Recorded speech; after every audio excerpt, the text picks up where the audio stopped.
I remember the day I met Ethan like it was yesterday. It was at one of those high society parties where everyone pretends to care about the hors d'oeuvres, but really just shows up for the free booze and gossip. I was there, standing awkwardly by the buffet, not touching a thing. That's me, Laura, the girl who's deadly allergic to peanuts. It's a pain, but you get used to the drill. Don't eat anything you didn't make yourself. Ethan was hard to miss, the life of the party, cracking jokes and charming everyone within a 10-foot radius.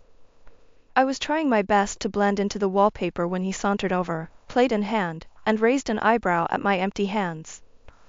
Hey, I'm Ethan. You're not eating anything. What's up with that? He asked, stuffing a mini quiche into his mouth.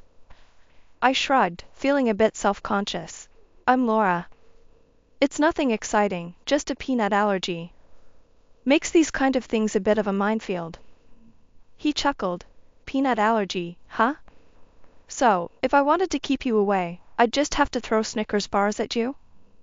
I couldn't help but laugh. Exactly, but please don't. I prefer my parties anaphylaxis-free. Deal. He grinned. But seriously, that sucks. Can't be easy navigating food minefields at parties. It's not the best, but you get used to it. Just gotta keep an eye out and ask a lot of questions. Ethan nodded, looking genuinely interested, which was a nice change. Sounds like a full-time job. Hey, if you ever need a taste tester or food checker, I'm your guy. No peanuts will get past me. The conversation flowed effortlessly from there. Ethan was easy to talk to, and for the first time in a long time, I didn't feel so out of place. We talked about everything and nothing, work, music, the ridiculousness of adulting. It felt like we'd known each other for years. As the evening wound down, Ethan said, I had a great time tonight, Laura. I mean, not just the party, but talking to you. You're different, you know? In a good way. I felt my cheeks warm up. Thanks, Ethan. I had a great time too. It's not often I meet someone who doesn't run away screaming after the whole I could die from peanuts spiel. He laughed. Well, I'm not most people. Plus, I like a little danger. Add spice to life, right? I rolled my eyes, but couldn't hide my smile. Sure, if by spice you mean the constant threat of anaphylactic shock. Exactly, keeps things interesting. Listen, I'd really like to see you again. Maybe in a less life-threatening setting? I hesitated for a split second. Ethan was great, but inviting someone into the allergy-laden mess, that was my life. That was a big step. But looking into his earnest, slightly mischievous eyes, I felt a pull I couldn't ignore. Yeah, I'd like that, I said, surprising myself. Great. It's a date then. I'll text you. And I promise, no peanut surprises. As he walked away, I couldn't help but feel like maybe, just maybe, this was the start of something special. Little did I know how right, and how wrong, I would be. Ethan and I hit it off like fireworks on the 4th of July. It was one of those romances you hear about, but never really believe could happen. I was cautious at first, but with Ethan, it felt like throwing caution to the wind wasn't just okay, it was the only way to go. We started seeing each other non-stop. Our dates weren't your typical dinner and a movie deal. No, Ethan was all about the experience. We'd find ourselves at a hole-in-the-wall jazz club one night and playing mini-golf like a couple of kids the next. He had a way of making the mundane feel magical. One breezy evening, we were walking along the river, the city lights reflecting like stars on the water. Ethan stopped and looked at me, his eyes serious. Laura, I gotta tell you something. I'm not into playing games or beating around the bush. I'm crazy about you. It's like you've got this realness about you. It's refreshing. And I want us, to be something more. His words hit me like a lightning bolt. I was feeling it too, the intensity, the connection, but hearing him say it out loud, it made it real. Ethan, I feel the same way. I was scared, you know? But with you, it's different. It feels right. He grinned, that lopsided grin that made my heart do somersaults. Well, then. Guess that settles it. You and me, we're doing this. For real. And we did. It wasn't long before we were inseparable. Meeting his friends, meeting his family, it all happened in a blur. Ethan was a big deal at his company, head of his department, and he had this air about him like he could conquer the world if he wanted to. And me? I was just an accountant, living a quiet life until he stormed in like a hurricane. One night, over a quiet dinner at his place, Ethan brought up the future. It was a simple conversation, but it changed everything. Laura, you know I've got this job, this career. But it's not my whole world. You are. I've been thinking, what if you didn't have to work? What if you could just focus on, I don't know, starting a family or whatever you want? I can support us. The idea was crazy. Leave my job? Become a housewife? But the way he said it, like it was the most natural thing in the world, it made me consider it. Ethan, that's a big step. But, starting a family, it's something I've always wanted. You're sure about this? He took my hand, his gaze steady and sure. I've never been sure about anything. I want this life, our life, to be about us, not about work or stress. I want to make this happen, for you, for us. And just like that, I found myself saying yes. Yes to leaving my job, yes to this new life with Ethan, yes to a future that was both terrifying and exhilarating. After the wedding, life with Ethan was a mix of highs and lows. He never really cut ties with his circle of friends, and I found myself tagging along to their endless parties. At one of these gatherings, we bumped into this pretty girl, Natalie, who turned out to be the CEO's daughter of the company where Ethan worked. I noticed the way they interacted, all smiles and subtle touches. They even danced together, laughing and chatting like old pals. It rubbed me the wrong way, seeing them so cozy. A pang of jealousy hit me hard, and I couldn't shake the feeling that something wasn't quite right. But that was just the beginning. The real trouble started one ordinary morning in our kitchen, the kind of morning that's supposed to be full of simple joys and shared dreams. Ethan, I'm pregnant, I announced, my heart racing with a mix of nerves and excitement. He froze, his coffee cup halfway to his lips. The silence that followed was thick, heavy. Finally, he set the cup down and faced me, his expression unreadable. Laura, you sure about this? I mean, we talked family and all, but now? Is now good timing? His words felt like a slap. What do you mean, good timing? Ethan, this is our plan, remember? Our family starting? He sighed, a sound that carried weight, weariness.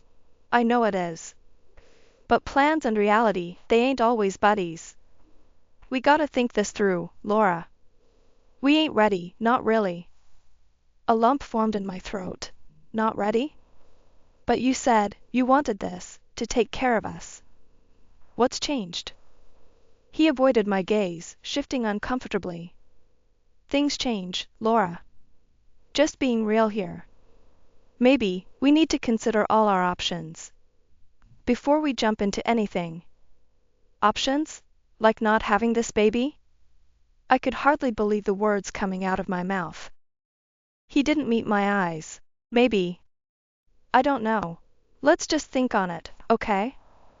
After that, everything started to unravel. Ethan pulled away, shutting me out. Our home felt more like a war zone than a haven. Minor spats turned into major blowouts, our words cutting deep. One night, Ethan stumbled in late, the weight of the world seemingly on his shoulders. Another late night? I tried to keep it cool, neutral. Yeah, work, he grumbled, not bothering to shed his coat. Something you wouldn't get. That stung. Wouldn't get? What's that supposed to mean, Ethan? He gave a dismissive shrug.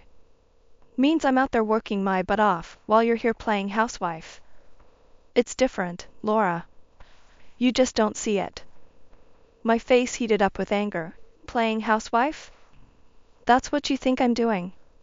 Carrying our kid, Keeping our home, that's just a game to you? He didn't reply, just poured himself a drink and stared into nothing, 1,000 miles away. It was like living with a ghost.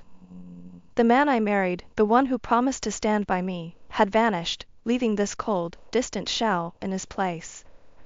The tension between Ethan and me was thick enough to cut with a knife, but life didn't stop for our troubles. We kept up appearances, attending parties like everything was normal. One of those evenings sticks in my mind like a thorn. We were at another one of Ethan's high-flying gatherings. The room was buzzing with chatter, laughter, and clinking glasses. I was picking at my food, careful as ever, when Natalie, the CEO's daughter, breezed in like she owned the place. The air shifted as she made her way through the crowd, and I felt Ethan tense up beside me. "Hey, Ethan, Laura." Natalie greeted us, her voice smooth as silk. "Glad you could make it." Ethan managed a tight smile. "Wouldn't miss it, Natalie. You know that." I nodded, trying to keep my face neutral. "Nice to see you, Natalie." She turned her gaze on me, sharp and calculating. "Laura, I heard about your little food issue. Must be tough, always watching what you eat." I stiffened, not liking the way she said food issue. "It's an allergy, Natalie. And yeah, it's a bit of a hassle." She laughed, a sound that didn't quite reach her eyes. "Oh, I bet. But hey, at least it keeps you slim, right? Every cloud and all that."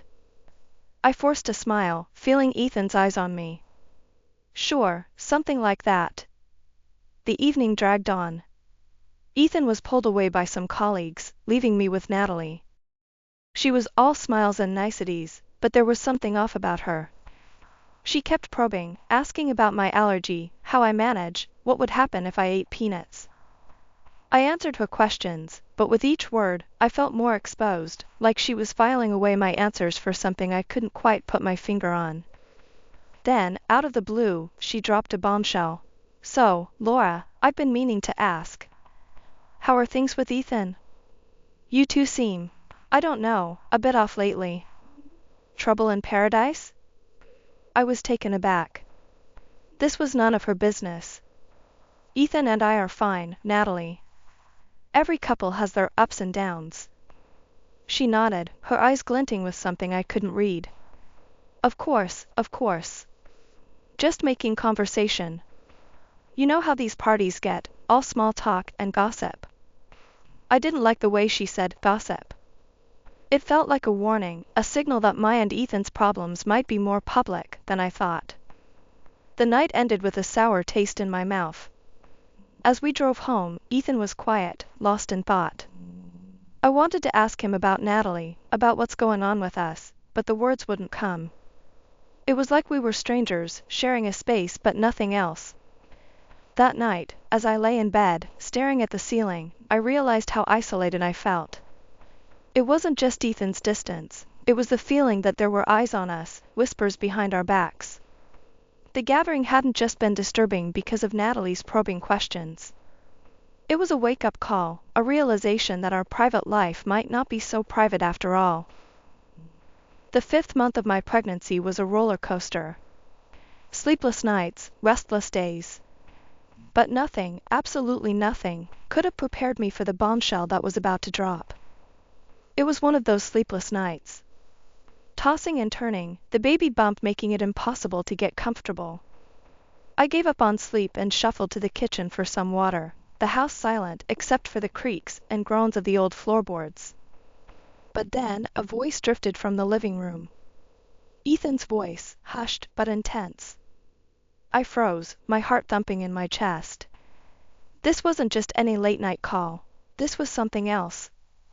"I love you, too." Ethan's voice floated through the darkness, coated in sweetness that made my stomach churn. "Don't worry, she's out.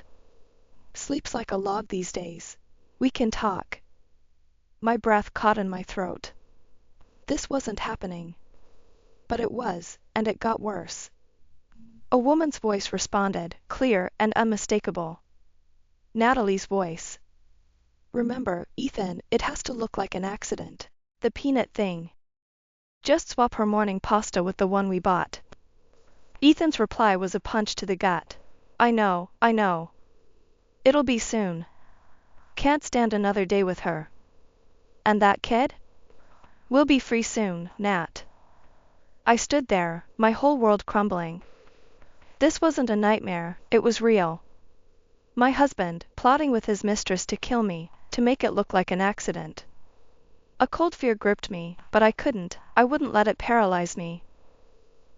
Silently, I retreated to the bedroom, my mind a whirlwind of fear and fury. I wasn't going to play the victim in this twisted game. I needed evidence, something concrete to nail him and that viper, Natalie. As soon as Ethan left the next morning, I sprang into action. Tore through his stuff like a woman on a mission. And there it was, hiding in plain sight, the jar of sweet pasta, laced with peanuts, a death sentence for the unsuspecting. But I wasn't unsuspecting. Not anymore. I swapped that jar for a twin, identical in every way but one. This one was safe, filled with an imitation flavor that wouldn't hurt a fly. Let him think he had the upper hand. Let him believe his plan was foolproof. The stage was set, the players in place. Ethan's twisted plot was about to unravel, and I was the one pulling the strings. As I lay in bed that night, the recording device safely hidden, I knew the morning would bring the final act of this dark drama. The morning light crept through the curtains, casting a calm over the kitchen that was in stark contrast to the storm brewing inside me. Ethan was up early, humming some tune, as he busied himself with making breakfast. The smell of toasted bread filled the air, but my stomach churned with nerves, not hunger. Here you go, Laura. Made your favorite pasta sandwiches, he said, pushing the plate towards me, his eyes glued to my face, waiting for the show to start. I took a bite, locking eyes with him, knowing this was it. Ethan, I can't breathe. I choked out, clutching my throat, my heart racing not from fear, but from the adrenaline of the trap I'd set. His reaction was bone-chilling. Laughter, cold and cruel, spilled out of him. Can't breathe? Well, that's the point, Laura. Thought you'd have figured it out by now. It's peanut butter, darling. Your ticket out of my life. I kept up the act, my eyes wide with feigned panic. Why, Ethan? Why are you doing this? He leaned in, a twisted smile on his lips. Why? Because you're in the way, Laura. You and the kid. I've got plans with Natalie, big plans. And I don't need a divorce dragging me down, slicing my fortune in two, or a kid eating into my cash. This way, it's cleaner, simpler. His words hit like a slap, but I was ready. This was the moment I'd been waiting for. You're sick, Ethan. You won't get away with this. He laughed, that same cold sound, and shrugged on his coat. I already have, Laura. By the time anyone figures it out, I'll be long gone, an alibi solid as a rock. Goodbye, Laura. The door clicked shut behind him, and I sprang into action. I stopped the act, my breathing normal, my mind razor sharp. The recording device had captured every word, every confession. I dialed the police, my voice steady. I'd like to report an attempted murder. My husband, he's tried to poison me because of my allergy. The operator's voice was calm, professional. Ma'am, are you safe now? Can you tell me your location? Yes, I'm safe, he's left for work. But I have proof, a recording of his plan, of him admitting it, and the peanut paste he used.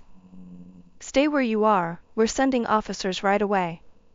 Keep the recording safe, it's crucial evidence. As I hung up, the reality of what I'd done, what I'd escaped, washed over me.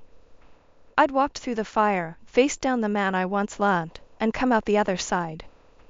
It was over for Ethan, his web of lies unraveled by his own arrogance. And as the police sirens wailed in the distance, getting closer with every heartbeat, I knew this was just the beginning. The beginning of a new chapter, a fresh start for me and my child, built on truth, courage, and a will of iron. The game was over, and I, not Ethan, was the one left standing. The courtroom was a cold, harsh place, but on that day, it felt like the stage of justice. There, Ethan and his mistress, Natalie, faced the music, their twisted plot laid bare for all to see. They tried to dodge the blame, hurling accusations at each other like desperate animals caught in a trap. But their words fell on deaf ears. The judge saw right through their lies, and the gavel came down hard. I sat there, watching them squirm, a mix of relief and disbelief churning inside me. My sister Marie squeezed my hand, her presence a silent pillar of strength. "Can you believe this, Laura?" she whispered, her voice a mix of disgust and satisfaction. "They're actually trying to outdo each other in being the worst." I nodded, my gaze fixed on Ethan. "Yeah, I can believe it. It's all they know, Marie. Lies, deceit, and now, finally, they're reaping what they sowed." The judge's voice cut through the tension, clear and resolute. "Ethan and Natalie, you have been found guilty of conspiracy to commit murder. The evidence is overwhelming, and your actions, despicable. This court sentences you to serve your 3-year prison term, a fate you brought upon yourselves." But that wasn't all. The judge turned his gaze to me, and for a moment, the world seemed to hold its breath. Furthermore, the court orders Ethan to compensate Laura in the amount of $400,000 for the emotional and psychological damage inflicted upon her. Marie let out a low whistle, her eyes wide. "Did you hear that, Laura? $400,000. That's justice, right there." I nodded, a weight lifting off my shoulders. "It's more than justice, Marie. It's a new start, a chance to build something good from the ruins Ethan left behind." But justice had more in store. Natalie's wealthy parents, desperate to save face, coughed up half of the compensation themselves. Ethan had no choice but to give up the house, the walls that had witnessed so much pain, now a symbol of my newfound freedom. As we left the courtroom, the reality of it all began to sink in. The nightmare was over. Ethan and Natalie were behind bars, their poisonous plot nothing but a bad memory. Marie wrapped an arm around me as we stepped into the light of a new day. "You did it, Laura. You stood up to him, and you won. How does it feel?" I took a deep breath, the air tasting sweeter, the sky a deeper shade of blue. "It feels like a second chance, Marie. A chance to give this baby a good life, a peaceful home. A chance to heal, to grow, to live without fear." As the dust settled on the tumultuous storm that was my past, the world seemed to take on a softer hue. I sat on the porch of the house that once felt like a prison, but now was a sanctuary, a symbol of my newfound strength. Marie dropped by, her visits a constant in the ever-changing tapestry of my life. She plopped down beside me, her gaze taking in the horizon. "Look at you, Laura. Sitting here, queen of your castle. Who would have thought, huh?" Marie's voice was a mix of wonder and pride. I chuckled, the sound mingling with the gentle breeze. "Queen of the castle, huh? More like guardian of my own peace. It's been a ride, Marie. One I never want to take again." Marie nudged me, her smile easy and comforting. "But you made it, sis, through all the darkness, the fear. You're here, you're strong, and you're free." I nodded, my heart a steady drum of quiet resolve. Free and ready. Ready to face whatever comes next. It's funny, you know. I used to think strength was about being unbreakable. But it's not that, is it? It's about being able to break and then put yourself back together, piece by piece. Marie's hand found mine, a silent vow of sisterhood. "That's the truth. You're the toughest person I know, Laura. Not because you didn't break, but because you did, and here you are, stronger and more badass than ever." The sun dipped lower, painting the sky in shades of orange and pink. It felt like nature's own way of applauding, of acknowledging the journey I'd been on. "You know what the best part is, Marie?" I said, my eyes reflecting the fiery sky. "The best part is knowing that I'm not just doing this for me. I'm doing it for this little one too."